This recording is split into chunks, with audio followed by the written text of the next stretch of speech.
ஆனந்தன் சிவமணி வழங்கும் இன்னிசை நிகழ்ச்சி நடைபெறும். இன்றிரவு 9 மணிக்கு அன்னையுடைய திருத்தல கலையரங்கத்திலே சினிமா இன்னிசை இசையமைப்பாளர் சிவமணி ஆனந்தன் சிவமணி அவருடைய இன்னிசை நிகழ்ச்சி நடைபெறும்.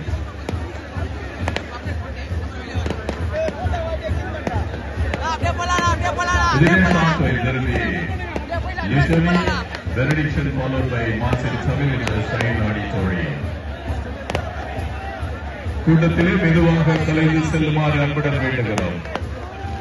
மெதுவாக கலைந்து செல்லுங்கள். கலைந்து செல்லுகின்ற பொழுது உங்களுடைய உடைமைகளை பத்திரமாக பாதுகாத்துக் கொள்ளுங்கள். நகை, கை கடிகாரம், பணப்பை, பயணப்பை அத்தனை பத்திரமாக பாதுகாத்துக் கொள்ளுமாறு அன்புடன் வேண்டுகிறோம். உங்களுடைய பொருட்களுக்கு நீங்கள் தான் பாதுகாப்பு. எனவே உங்களுடைய பொருட்களை பத்திரமாக பாதுகாத்துக் கொள்ளுங்கள். Evergreen will move in the crowd. Kindly take care of your belongings. Kindly take care of your belongings. Thieves are roaming